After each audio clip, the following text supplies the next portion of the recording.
Before 70, decluttering these 6 items will lead to a happier life. Look around your space right now.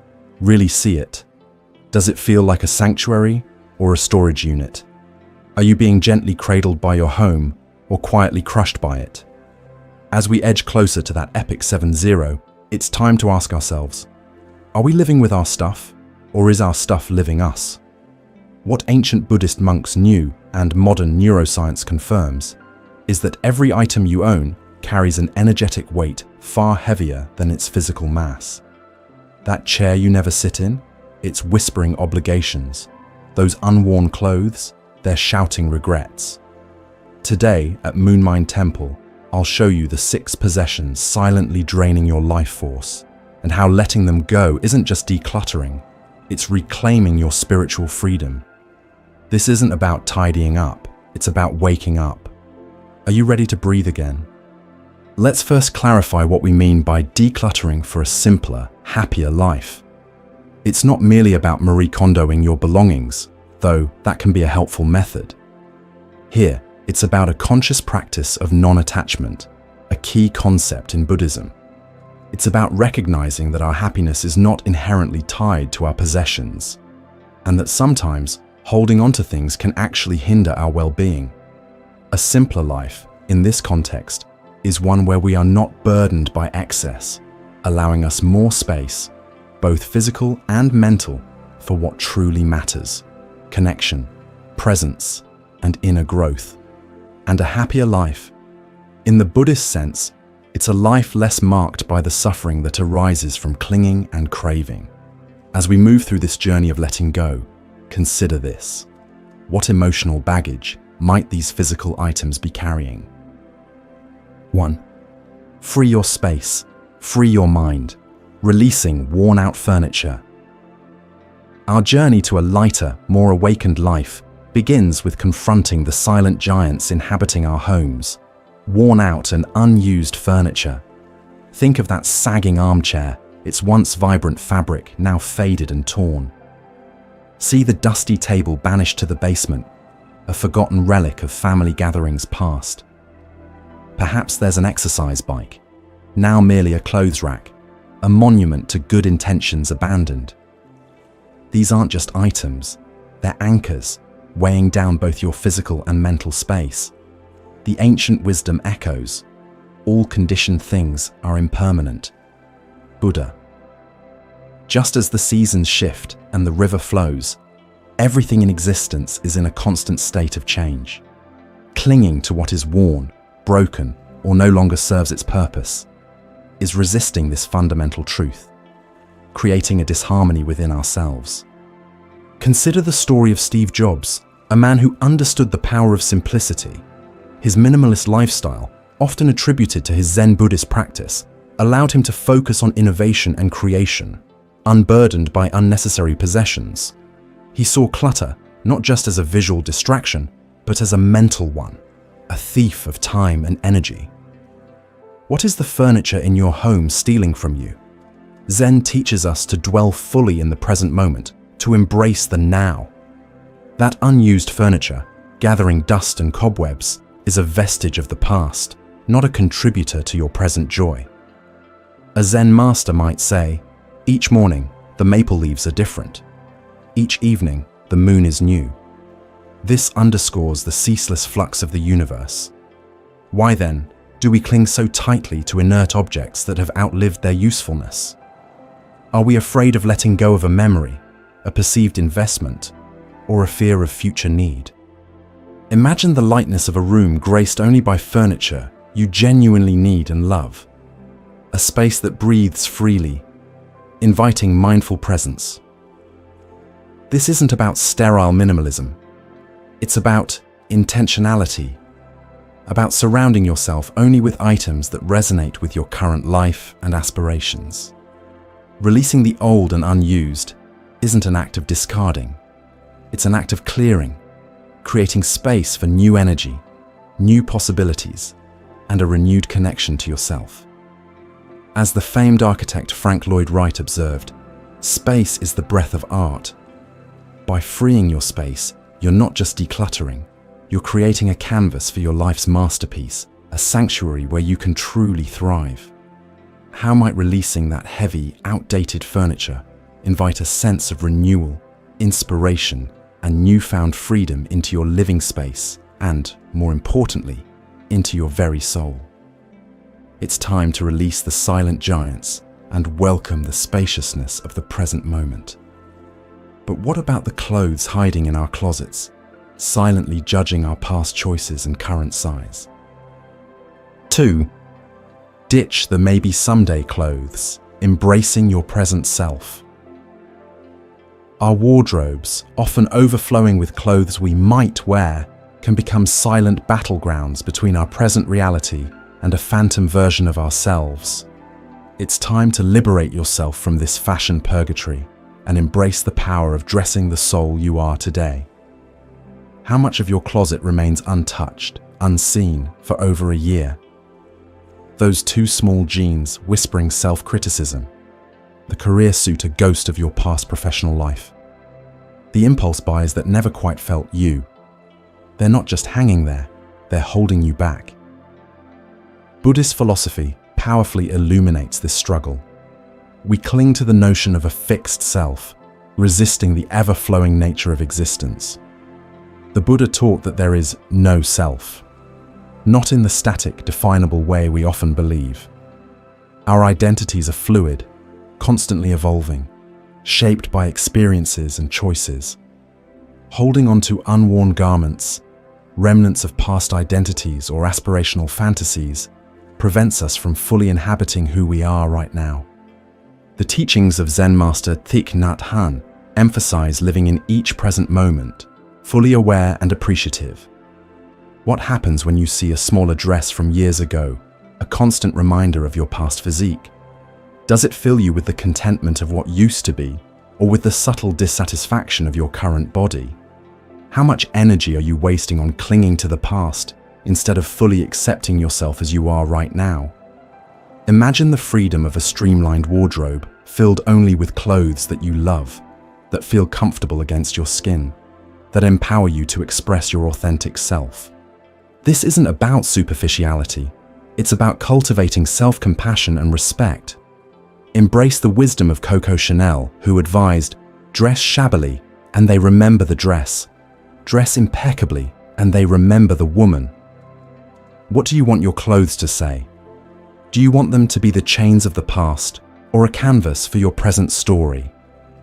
Let go of the maybe someday clothes and make space for garments that celebrate the vibrant, unique individual you are today. As the renowned spiritual teacher Ram Dass once said, we're all just walking each other home. This journey of self-acceptance begins with embracing our current reality, including our physical form, and dressing that form with kindness, joy, and reverence. By letting go of the clothes that no longer serve us, we create a powerful pathway to self-love and contentment. It's about choosing freedom over the confines of the closet and stepping fully into the radiant soul you are today. But what about the unseen items lurking in our medicine cabinets and drawers, potentially posing a risk to our well-being? 3. Safeguard your well-being, eliminating expired medications and toiletries. Let's now venture into the often overlooked corners of our homes, the medicine cabinet and bathroom drawers, where expired medications and ancient toiletries silently reside. These hidden hazards, accumulating gradually, pose a risk to our physical well-being, and from a Buddhist perspective, a subtle violation of our commitment to compassionate self-care. This simple act of safeguarding our health can be a profound affirmation of our commitment to well-being in the present moment. Holding on to expired medications can be genuinely dangerous. Their efficacy diminishes over time, and in some cases, they can even become toxic. Ancient toiletries too lose their effectiveness or can harbor harmful bacteria. From a Buddhist perspective, this connects directly to the principle of ahimsa, non-harming. The Buddha taught us to cultivate kindness and compassion, not just towards others, but towards ourselves. The concept of ahimsa is far more than just abstaining from physical violence. It is about cultivating harmlessness in our actions, thoughts, and intentions. By keeping potentially harmful substances, even unintentionally, we are not fully embracing this practice of care and well-being, both for ourselves and others, especially if these items are accessible to children or pets. We often treat our health as something to deal with later, when it's convenient or when the pain becomes undeniable, forgetting the Zen teaching that every moment is an opportunity for self-compassion. Imagine knowing your medicine cabinet is a sanctuary of safety, filled only with current, potent remedies, ready to support your health. Envision your bathroom drawers as a curated space for self-care, filled with products that nourish and protect. This isn't about obsessive cleanliness, it's about mindful awareness, about honoring your body and treating it with the respect it deserves. Consider the story of Albert Schweitzer, a physician and humanitarian whose life exemplified the principle of non-harming. He dedicated his life to alleviating suffering, both physical and spiritual. What would Schweitzer say about expired medications languishing in your cabinet? Zen emphasizes mindful awareness in all aspects of our lives. Regularly checking and mindfully disposing of expired medications and old toiletries is an act of profound self-care. The old saying, "A stitch in time saves 9, applies to caring for yourself. It is about being present to our needs and ensuring our environment supports our health. Imagine the peace of mind knowing that your medicine cabinet contains only what is current and safe. This simple act can be a powerful affirmation of your commitment to well-being in the present moment. So let's transform those neglected corners into a sanctuary of well-being, a testament to our commitment to living a healthy, mindful, and compassionate life. It's a small act with a profound impact on our overall well-being and a clear expression of self-love. While we may have addressed the larger items, let's not overlook a subtler, yet equally pervasive source of unease: the stacks of old papers. 4. Tame the paper monster. Clearing clutter. Clearing your mind. Let's turn our attention to a less obvious but equally potent source of clutter: the often daunting world of old papers, documents, and unused mail. Unseen yet ever present, another source of stagnation often lurks: the mounting stacks of forgotten papers. Bills from years ago, expired warranties, random notes scribbled on scraps. These seemingly insignificant items can coalesce into a formidable paper dragon, breathing stress and disorder into our lives. From a Buddhist perspective, these excessive accumulations can symbolize clinging to the past, worrying about potential future needs that may never materialize, or a resistance to letting go of information that no longer serves a purpose. This is another version of clinging and craving, according to Buddha. Our minds, like our homes, benefit from clarity and order. A cluttered external environment directly mirrors a cluttered internal landscape. As the ancient proverb states, a cluttered desk is a sign of a cluttered mind. This is a direct invitation to have a clearer mind by just organizing your desks. Zen practice encourages us to live simply and directly, to find peace in the everyday. Sifting through old papers and mindfully discarding what is no longer necessary can transform from a chore into a form of meditation in action. It's about being present with each piece of paper, consciously deciding its relevance, and releasing what no longer serves a purpose with gratitude. Embrace the impermanence of information, recognizing that much of what we hold onto becomes obsolete over time. Consider the story of Leonardo da Vinci, a master of focus and creativity. Da Vinci kept meticulous notebooks, but he also understood the importance of purging information, distilling his insights into actionable knowledge. He didn't drown in details, he used them to fuel his genius. We all have notebooks, even if they are mental ones.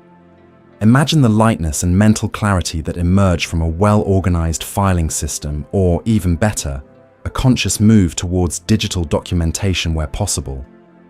This act of physical decluttering can directly translate into a more focused mind, allowing you to be more present in your daily life and more connected to your true purpose, so you are able to follow the most important teaching of Buddha, living in the present moment.